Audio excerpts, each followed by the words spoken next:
Dalam Bapa dan Putra dan Roh Kudus, amin. Tuhan Yesus adalah terang dari segala terang, tanpa matahari, tanpa bulan, tanpa alat energi apapun. Dia adalah terang. Terang yang masuk dalam lubuk hati kita yang berdosa, yang lemah, yang rapuh. Dimanapun, kapanpun, di saat apapun. Terima kasih Tuhan Yesus.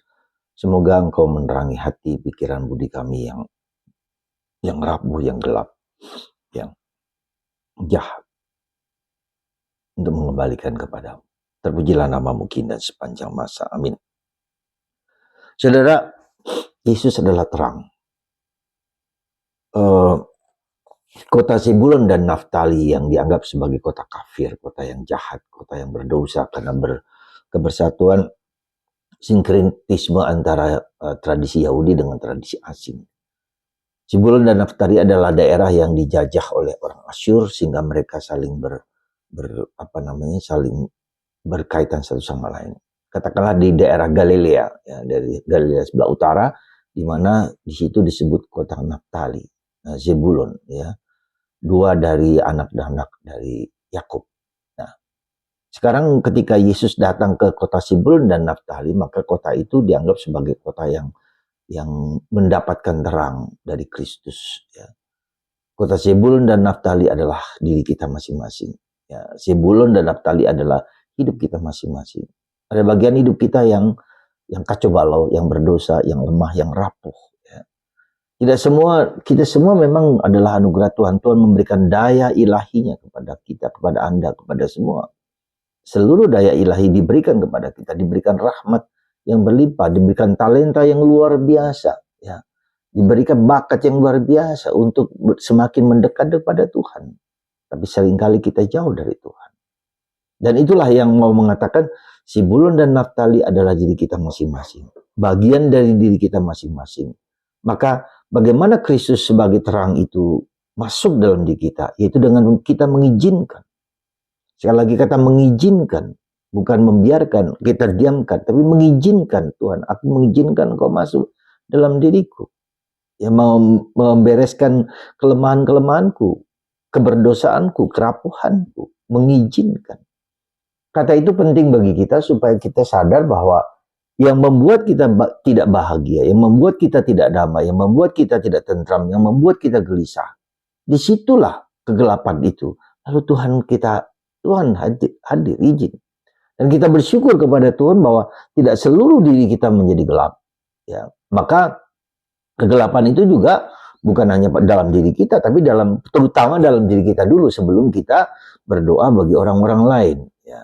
Jadi mari kita bersama-sama di saat ini, di minggu ini, di minggu ketiga dalam masa biasa ini, sekali lagi coba kita lihat di gelap apa. Maukah aku bertobat? Maukah aku berubah? Beberapa hari yang lalu seorang lelaki muda yang datang kepada saya dan pertanyaan saya pertama adalah, kamu mau berubah nggak? Ya. Kamu menjadi lebih baik nggak? Mau? Oke. Kalau lebih baik, mari kita lihat bersama-sama. Ya. Dan ternyata dia bisa melihat apa yang saya katakan, sampaikan kepada dia. Ya. Ketika dia mengorek dirinya sendiri, membantu di sini, titik ini, coba kamu lihat, bangun. Ya.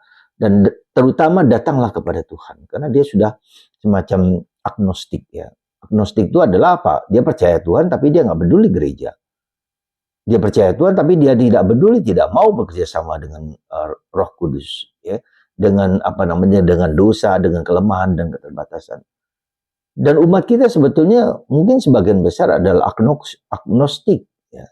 Dia percaya Tuhan, nanti kalau mati diberkati dan segala macam, tapi dia nggak peduli bahwa dia ke gereja atau enggak. Dia nggak peduli bahwa dia berdosa enggak. Dia tidak peduli bahwa ada KDRT memukul istri, memukul anak-anak dan seterusnya. Dia tidak peduli hidupnya kacau balau, nggak peduli. Nah, jadi itulah. Jadi dia nggak peduli bahwa hari-hari ini hidupnya tergantung dari Tuhan. Dia hanya menjalankan apa saja yang sesuai dengan nafsu dan keinginan dia. Yang lain-lain gue nggak peduli, yang lain ke gereja nggak peduli. Padahal kita lihat bahwa hidup manusia itu terdiri dari 3 lapisan. Lapisan fisik itu badan, raga kita, makanan, materi. Lapisan kedua adalah jiwa, pikiran, perasaan, emosi, ya, baik positif di situ. Dan yang ketiga spiritual dan rohani.